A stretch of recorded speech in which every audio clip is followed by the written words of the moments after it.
Hey, hey, hey, welcome to the Elevating IT podcast. My name is Mike Brooks. I am the Director of Sales and Marketing over here at Audit on the left side of your screen, or screen right, depending on how you're looking at it, if you're watching it. Frank DiBenedetto, the founder of Audit, is on my right, stage left, depending on how you're looking at it. Your right or my right? You're on my right. Okay, because you're on my left. Well, there you go. No one's on my right. See, here's what's weird. When I look at the screen, this is right and that looks left. Right. We're like Abbott and Costello. What's up, Mike? How are you, man? Long Good. Week, right? I was just told on StreamYard here that we lost connection to Facebook. Really? I don't know what that means. It means people cannot watch on Facebook. That's nice of them. That's good of them to tell me that we've lost a connection while we're broadcasting. Like, hey, what can I do about it? Anyway, thanks for listening, everybody, and watching, whoever's watching. What's happening, Frank? What's going on this week? Action-packed week. I was a part of MVP Growth Fest, which was put on by ID Agent. Did a great job. Matt Solomon, had Wayne Gretzky on there. Really, really good interview. I thought it was just a great job. The panel I was on with the guys from Lion Guard and Connect Booster was great. Good banter there. I'm a client of both of theirs, so it was nice to hear from those guys as well. We did a master class for Zigzag River on 4-step secrets to a successful sales process. you trip over that, like that's the name I made up, right? Like Peter picked a peck of pickled peppers. So let me set the table for people who are listening. I came up with the name of the talk, 4-step success system. 4-step sales. I can't even say it. Yeah, 4-step sales success system. It's a great name. I love the name, and Frank can't say it. Apparently, I can't either. Well, you know what it is? Like if you're just probably conversationally, you can let it roll off. But when you see it, it's like, so people, when they see my last name, completely freeze, right? You see all those E's, and before the whole time you're thinking is like, oh man, I don't know how to say this. I don't know what I'm going to say. I'm going to mess this up. And so you screw it up, right? You're just like, da-da-da-da-da-da. So the title that you came up with, seems fine until you're looking on a slide and you're about to say it. And then you realize, oh man, this is going to not come off right. Of course, like it's like sales system.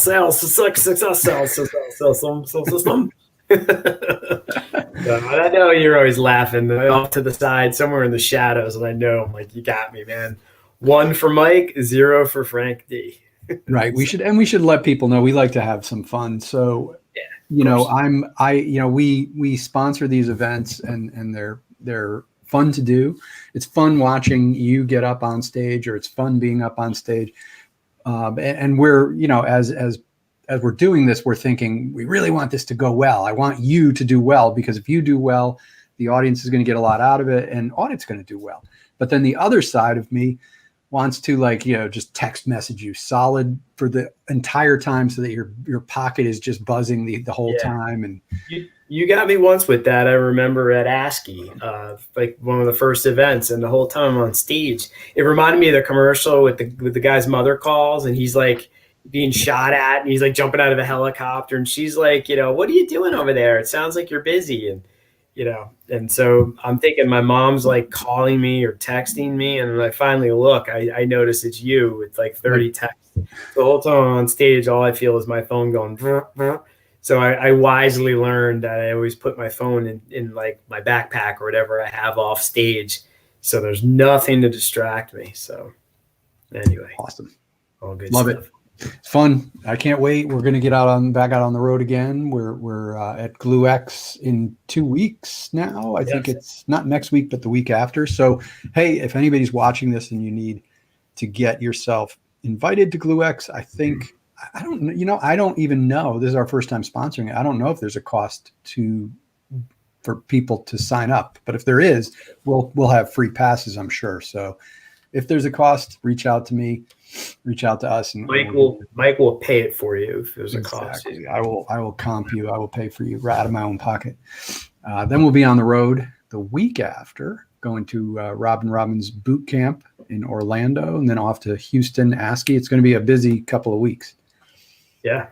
So anyway, so today we wanted to talk about, this is going to be a walk through memory lane. I'm challenging you this week to remember your very first time selling. Do you remember, Frank, the first time you ever sold anything? I mean, that's kind of how it all starts, right? I mean, I think here's the interesting thing is in the beginning, a lot of your selling is really order taking, I think, right? Because your client or a prospect comes to you and says, hey, I need X. So that X can be anything. It depends when you started your career, but I remember people would buy new hard drives, right? And they wanted to know, can you put the hard drive in, or can you get me a hard drive and replace it? Like the little stuff. So, but I feel like that's not really selling, right? It's just really, you're fulfilling an order. I think a lot of people think that's selling though. So you kind of get started where people come to you, maybe you make a name for yourself and you're just waiting around for people to add. It's like owning a pizzeria, right? Like people are just coming in and buying from you. And I guess you could consider that selling. But you're not soliciting people off the street that we're going to go get tacos, right? And you've changed their mind to buy a pizza from you. So I think really the first time truly selling was when we made a commitment to just do managed services and to no longer do any of the break fix type stuff. And so we would have to really go in there. And if someone said, hey, I'm looking for X, we would have to sit down with them and say, look, we don't really sell X. I think really what you need is Y, and let me present this to you.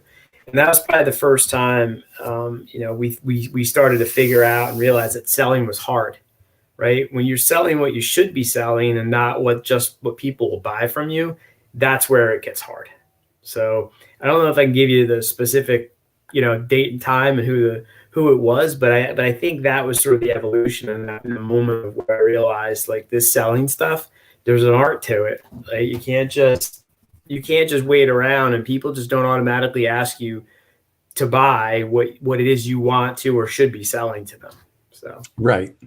But I mean, do you specifically you've been, we can go back in time all the way to when we were kids, right? You're always trying to sell something. I think, like you said, there's a difference between selling and or pitching and actually selling stuff. I mean, what was your first role that you even had where you were in a position of sales? I mean, was it your MSP or were you selling before that? I can tell you probably some of the best sales experience that I got was doing network marketing. I don't know how many years ago, man, maybe 25 years ago or more. And I had no intention of doing anything like that. But at the time, I worked out a lot. I used to take vitamins and, supplements and stuff. And it was a company that sold all that. So from a product standpoint, it made sense. And somebody introduced me to it, and I never really knew what network marketing was, but I bought into the idea, which I thought was pretty cool. And so it was probably the first time I was selling something where I was truly selling, and I followed a process. And I could tell you one of the most beneficial aspects of this was the person who was like in my upline that ran like kind of this like segment of the network marketing company.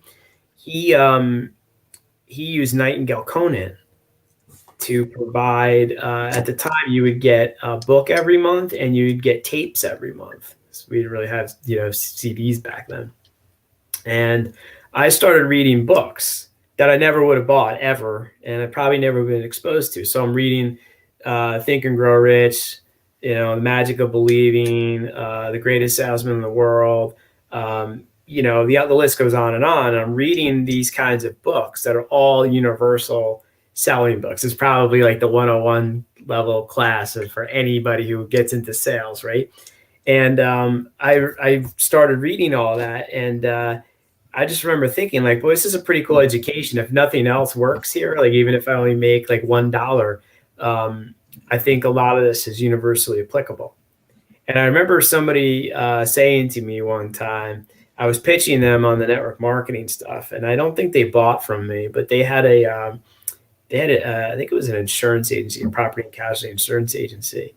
And they said, look, I'm not going to do this because I'm really not going to harass my friends and family, to buy vitamins and stuff. But they said, look, if you ever want a sales job, I'll hire you in a second. He's like, you'd be awesome. And I laughed it off because I always really considered myself a tech at heart.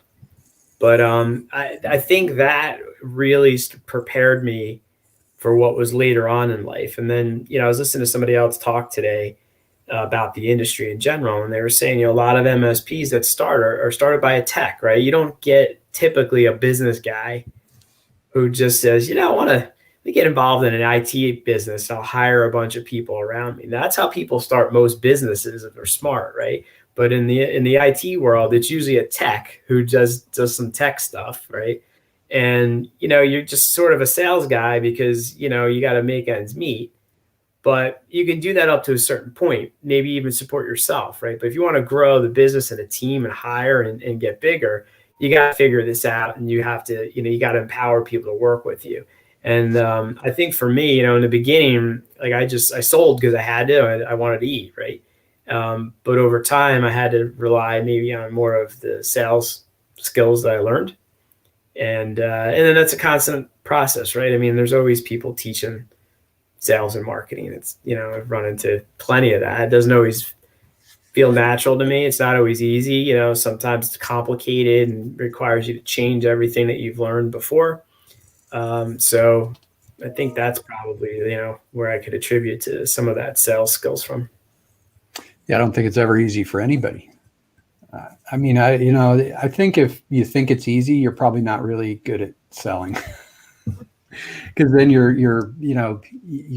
I think good salespeople are students. It really, they study it, they read, they do things. And that reminded me, when you said that with the network marketing thing, that makes sense. You went back and you were reading your things, you were studying, you were opening your mind to learning. And I think you can be bad at selling, you can be a tech, you can be the wrong kind of personality that does well at selling. And you can still be successful if you're willing to, I think, open up and kind of empty your cup, right? Like, you've got to understand that I don't know what I don't know, and you're out there always looking to advance yourself. I think too, as you get bigger and you're selling, you sell because you have a quota to meet, and the delivery of that is somebody else's problem. It's another department, right? When you're small, though, what it's like. It doesn't matter the industry. When you're small and you sell something, when you hang up the phone, you got to put the other hat on, and now you have to go do it, right? You have to build it or service it and deploy it, right? So when you're small, the whole time you're selling, you're thinking like, do I have enough time and capacity to handle this? So a lot of times you're the bottleneck because you're throttling. You don't want to sell too much because I'm going to be so busy. I'm never getting any sleep, right? So other industries that figure this out, or even, the MSP industries who build sales teams and have, that running as a separate engine, it's somebody else's job to deploy and service it, right? The sales guy can just focus on selling. And, if you sell too much, it's likely a good problem. But when you're small, you're like, I don't want to sell anymore. I can't handle it. So I got to stop. And, it's tough to get that flywheel going again, because when you catch up, now you're like, okay, time for more sales, and it just doesn't immediately come to you. You gotta market, you gotta usually get out there, and you gotta fill your pipeline again. That's a huge problem. That in doing this, I mean, I've been in the business long before audit of doing marketing for companies and helping them market and sell, and I can tell you it's easy in practice, as a person who's taught people how to do this. It's always easy to teach it, right? But in practice, it's harder. And one of the challenges is that's probably the biggest challenge, is people get too busy. And that to me is a different kind of problem. That's a management problem. That's a operational maturity problem. How you hire, how you run yourself. You can't stop sales and marketing. As Right. soon as there's a buildup, right? Like if you start business today, you open up a brand new business, it may take you 6 months before you have enough out in the world from a marketing perspective and networking and whatever you're doing to actually get the phone ringing a little bit. Then when it starts ringing, you've got to keep feeding it to get it continue to ring, and you've got to continue to go out there and network. And you see this in local.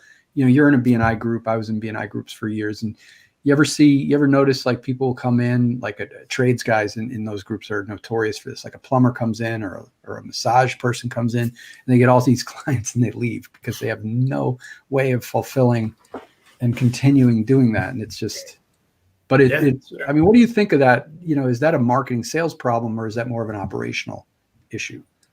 Yeah, I was just going to say, that brings up the other issue, right? Is that if you're not charging the right prices for your services and products, you don't have enough margin to then grow your business and hire the right people, right?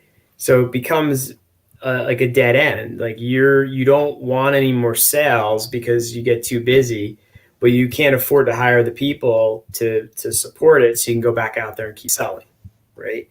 And a lot of businesses hit the wall. Some recover, some go out of business because they're just they're caught in that endless loop.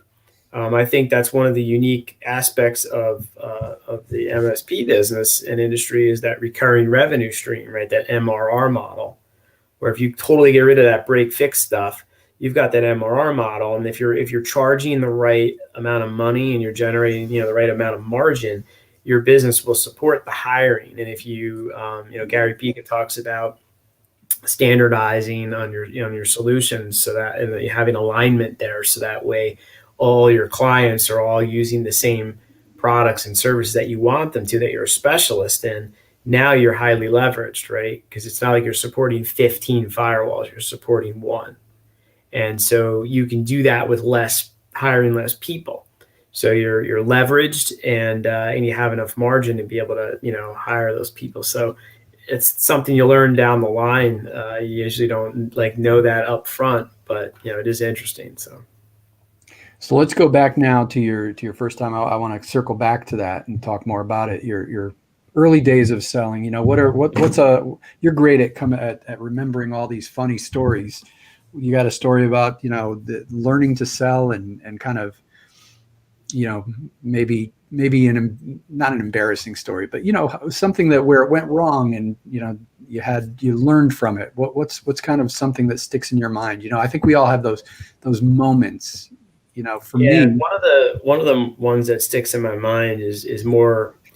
It's more recent. It's not like, hey, this was a rookie move. This was more of a sophomore, junior level move. Interesting. And what it was based around was audit, right? And doing an assessment.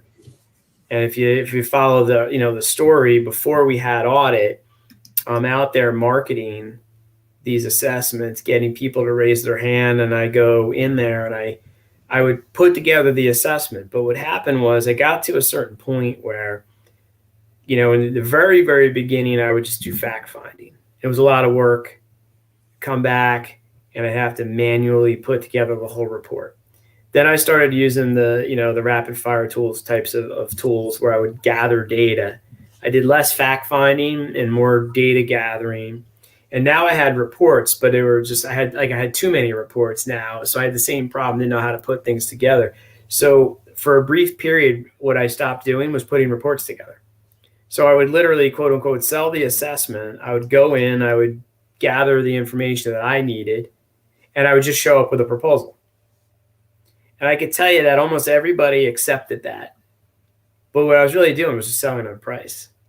So the assessment was like me just going in and figuring out what you have, so I can give you a quote, which is a lot of times all people are doing. They're just shopping for a quote, right? You hear that all the time. Oh, I'm shopping for a quote. I don't want to participate in that anymore, right? I want someone who's serious about the process, not just looking for the cheapest number. So we had a really good prospect, one that's still on my list today. We still drip market to. And I got there and I broke out my proposal and I started to go through it and I didn't get very far. And she said, well, excuse me for a second. And I said, oh, yes. And she said, where's the results of the audit? Like, where's the assessment? And I felt my face getting as red as your shirt.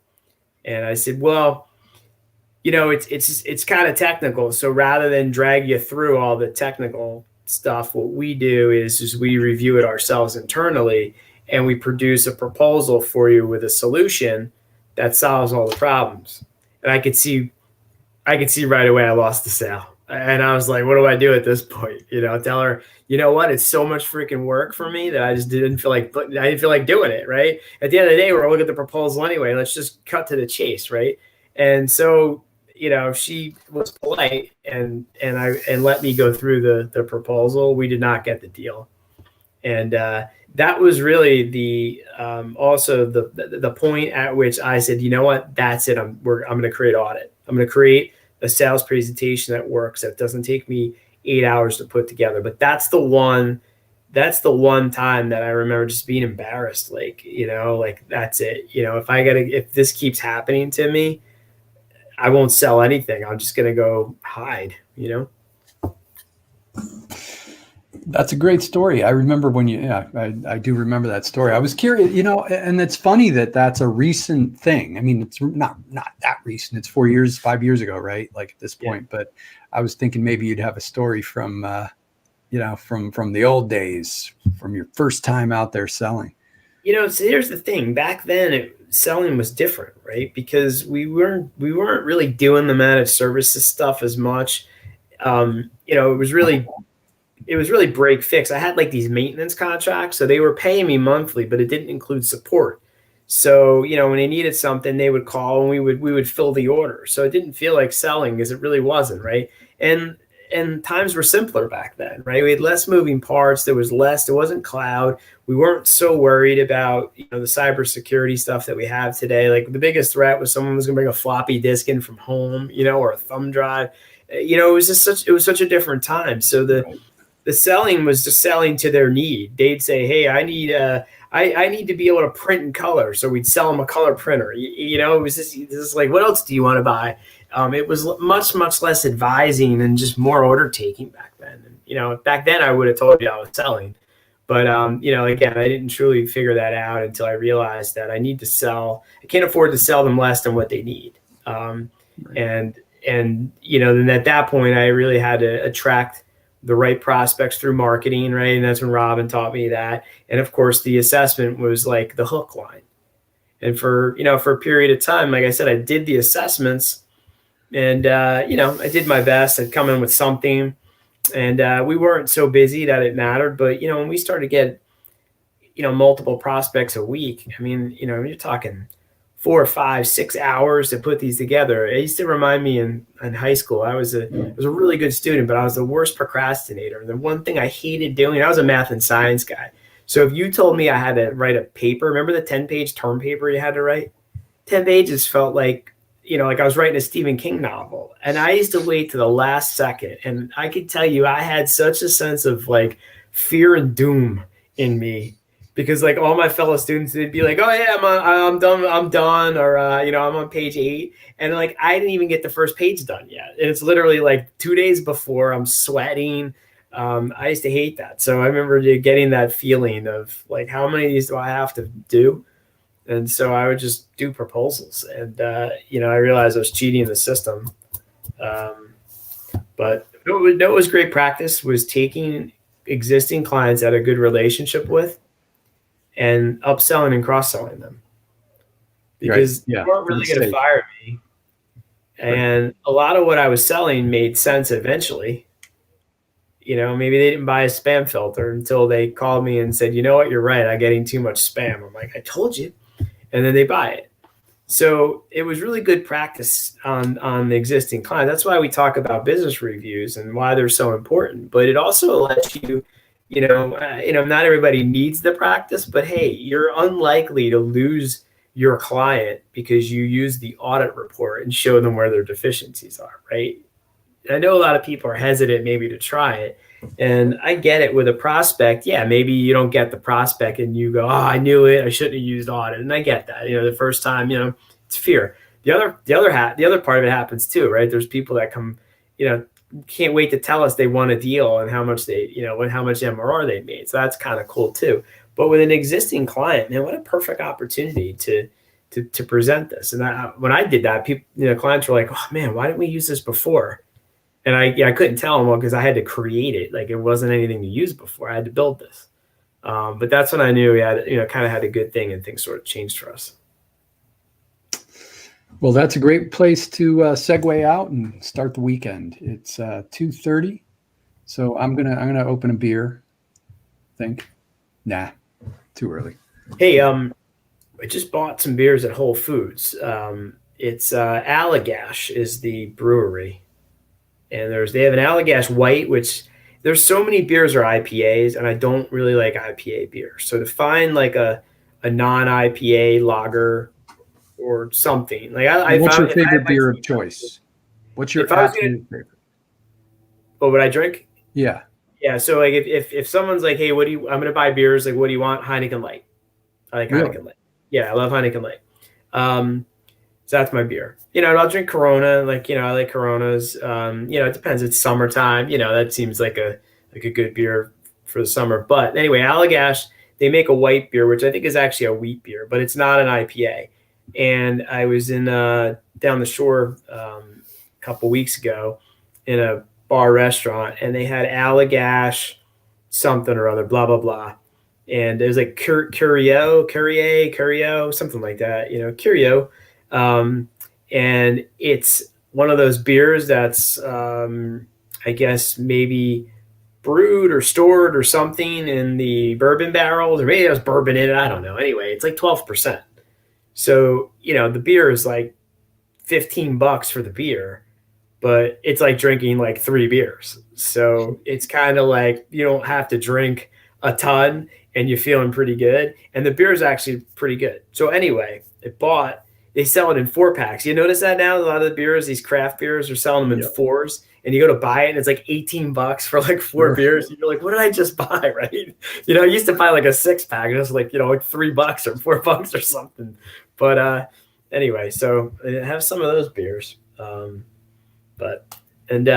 finding a lot of stouts. Like I do like, like a dark stout, kind of like a Guinness, but it's kind of cool to use, some of the local ones. And there's one that I'll have to get you. It's a brewery called Ship Bottom Brewery down in Long Beach Island, and they have one. It's called like Mexican chocolate coffee stout or something, and it's got one of those what are those things in Mexico? They're like the mask of the dead or whatever. You know what I'm talking about? It's something. Yeah, it's it's got like that on, but it's really good. I'm not a coffee drinker, but I like like the smell of coffee. So it's got kind of that like dark roasty, chocolatey kind of thing going on, and it's not a heavy beer. It's kind of light. So anyway, all depends what mood I'm in, but those are like 10% alcohol too. So that's my 2 cents. Love it. I'm an IPA fan, so I like all beer. That's my problem. And I'll wine, drink it, and but bourbon, and to me, IPAs taste like if you brush your teeth and then go downstairs and drink orange juice. Really? It's like that bitter like citrus, like I don't know. Interesting. It's an acquired taste, I think. Yeah, the hops. You have to like bitter. Right. But anyway, well, thanks, Frank. That was great stuff. And everybody have a great week. We'll see you again, same time, same channel next week. Until then, keep elevating IT.